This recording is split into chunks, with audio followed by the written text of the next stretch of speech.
ಎಲ್ರಿಗೂ ನಮಸ್ಕಾರ. ನಾನು ವಿಜಯ್ ಕುಮಾರ್ ದಾವಣಗೆರೆ. ಆತ್ಮೀಯರೇ, ಎಲ್ಲರಿಗೂ ಸಂಕ್ರಾಂತಿ ಹಬ್ಬದ ಶುಭಾಶಯಗಳು. ನಾನು ಇವತ್ತು ಒಂದು ವಿಚಾರವನ್ನು ಮಾತಾಡಲಿಕ್ಕೆ ಇಷ್ಟಪಡ್ತಾ ಇದ್ದೀನಿ. ಏನಪ್ಪ ಅಂತಂದರೆ, ಕಳೆದ 3 ತಿಂಗಳಿಂದಲೂ ಬಿಗ್ ಬಾಸ್ ಸೀಸನ್ 11 ತುಂಬ ಅದ್ಭುತವಾಗಿ ನಡೀತಾ ಇದೆ. ಹಲವಾರು ರೋಚಕ ವಿಷಯಗಳಿಗೆ ಸಾಕ್ಷಿಯಾಯಿತು. ಇನ್ನು ಕೆಲವೇ ದಿನಗಳಲ್ಲಿ ಫಿನಾಲೆ ಕೂಡ ಹತ್ರಕ್ಕೆ ಬರ್ತಾ ಇದೆ.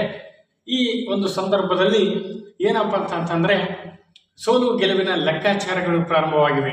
ಆರಂಭಿಕ ಹಂತದಲ್ಲೇ ಬಿಗ್ ಬಾಸ್ ಸ್ವಲ್ಪ ಹಿನ್ನಡೆಯಾಗಿತ್ತು. ಲಾಯರ್ ಜಗದೀಶ್ ಮತ್ತು ಹಂಸ ಮತ್ತು ಇನ್ಯಾರು ತುಕಾಲಿ ಮಾನಸ ಇವರು ಹೋದ ಮೇಲೆ ವೈಲ್ಡ್ ಕಾರ್ಡ್ ಎಂಟ್ರಿ ಮೂಲಕ ಹನುಮಂತರಾವರು ಬಂದರು. ಸಾರಿಗಮಪ, ಭರ್ಜರಿ, ಬ್ಯಾಚುಲರ್ಸ್, DKD ಖ್ಯಾತಿಯ ಹನುಮಂತರಾವರು ಬಂದರು. ಇಲ್ಲಿ ಕೂಡ ತಮ್ಮದೇ ಆದ ಶೈಲಿಯಲ್ಲಿ, ಉತ್ತರ ಕರ್ನಾಟಕ ಶೈಲಿಯಲ್ಲಿ ಎಲ್ಲರೊಂದಿಗೆ ಮಾತನಾಡ್ತಾ ನಗುತ್ತಾ ಆಟವನ್ನು ಆಡ್ತಾ ಅವರು ಬಂದರು. ಅವರ ವಿರುದ್ಧ ಯಾರೇ ನಾಮಿನೇಟ್ ಮಾಡಿದರೂ ಅವರ ವಿರುದ್ಧ ಕೋಪಗೊಳ್ಳದೆ ಒಳ್ಳೆಯ ಮಾತಿನಿಂದಲೇ ಸಮಜಾಯಿಸಿ ಕಿಚ್ಚ ಸುದೀಪ್ ಸರ್ ಅವರ ಮನವನ್ನು ಗೆದ್ದರು. ನನಗನ್ಸಿರೋ ಮಟ್ಟಿಗೆ ಸುದೀಪ್ ಸರ್ ಈ ಒಂದು ಶೋದಲ್ಲಿ, ಈ ಒಂದು ಸೀಸನ್ನಲ್ಲಿ ನಕ್ಕಷ್ಟು ಎಲ್ಲೂ ನಕ್ಕಿಲ್ಲ. ಬಹುತೇಕ ಅವರಿಗೆ ಅವ್ರದ್ದೇ ಆದಂಥ ಒತ್ತಡಗಳಿರುತ್ತೆ, ಸ್ಟ್ರೆಸ್ ಇರುತ್ತೆ. ಮೊನ್ನೆ ಅವರ ತಾಯಿಯನ್ನು ಕೂಡ ಕಳ್ಕೊಂಡು ತುಂಬ ನೋವಿನಲ್ಲಿದ್ದರು. ಆದರೆ ಆ ನೋವನ್ನು ಮರೆಸ್ತಕ್ಕಂಥ ಒಂದು ವಾತಾವರಣ ಬಿಗ್ ಬಾಸ್ನಲ್ಲಿ ಹನುಮಂತರವರು ಸೃಷ್ಟಿ ಮಾಡ್ಯಾರ ಅಂತ ಹೇಳಿದರೆ ಖಂಡಿತ ತಪ್ಪಾಗಲಾರದು. ಆದ್ಮೇಲೆ ಈ ಒಂದು ವಿಚಾರವನ್ನು ಇಟ್ಕೊಂಡು ನಾನು ಹೇಳ್ತಾ ಇದ್ದೀನಿ, ಬಿಗ್ ಬಾಸ್ ಸೀಸನ್ 11ರ ಸ್ಪರ್ಧಿ ಹನುಮಂತರವರು ಯಾವಾಗಲೇ ಗೆದ್ದಾಗಿದೆ. ಏನು ಗೆದ್ದಾಗಿದೆ ಅಂದರೆ, ಜನರ ಮನಸ್ಸನ್ನು ಗೆದ್ದಾಗಿದೆ. ಇಡೀ ಕರ್ನಾಟಕದ ಜನರ ಮನಸ್ಸನ್ನು ಕೂಡ ಗೆದ್ದಾಗಿದೆ.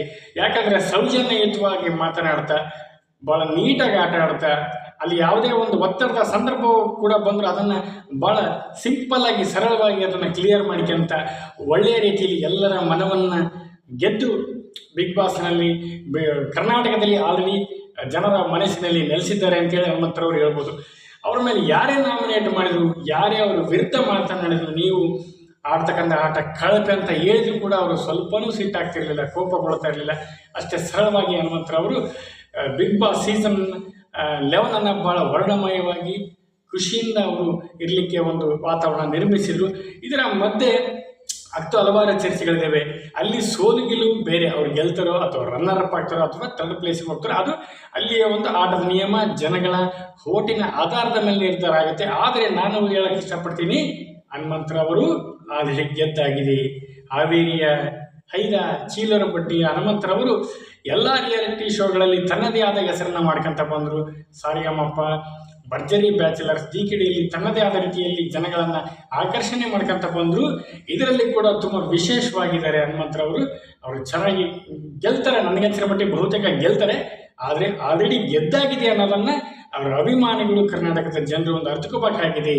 ಅಲ್ಲಿ ಅವ್ರನ್ನ ಗೆಲ್ಲಿಸದೇ ಇದ್ರೂ ಕೂಡ ಯಾರು ಕೋಪಗೊಳ್ಳದೆ, ಸಿಟ್ಟಾಗಿದೆ, ಅದನ್ನು ಸಮಾನ ರೀತಿಯಲ್ಲಿ ನಾವು ಸ್ವೀಕರಿಸಬೇಕಾಗ್ತದೆ. ಕಿಚ್ಚ ಸುದೀಪ್ ಸರ್ ಅವರು ಕೂಡ ಭಾಳ ಚಂದವಾಗಿ 10-11 ಸೀಸನ್ನು ಅವ್ರ ಎದೆಗಾರಿಕೆ ಮೆಚ್ಚಬೇಕಾದ್ದು. ಅಲ್ಲಿ ಎಂಥ ವಾತಾವರಣ ಬಂದರೂ ಅದನ್ನ ಭಾಳ ಸಮರ್ಥವಾಗಿ ನಿಭಾಯಿಸ್ತಕ್ಕಂಥ ಒಂದು ಎಲಿಜಿಬಿಲಿಟಿ, ಒಂದು ಕೆಪಾಸಿಟಿ ಇರೋದು ನಮ್ಮ ಸುದೀಪ್ ಸರ್ಗೆ. ಈ ಒಂದು ಸೀಸನ್ 11ರ ಸ್ಪರ್ಧಿ ನನ್ನ ಪ್ರಕಾರ ಹನುಮಂತರವರು ಗೆದ್ದಾಗಿದೆ. ಖಂಡಿತ ಅವ್ರು ಗೆದ್ದಾಗಿದೆ.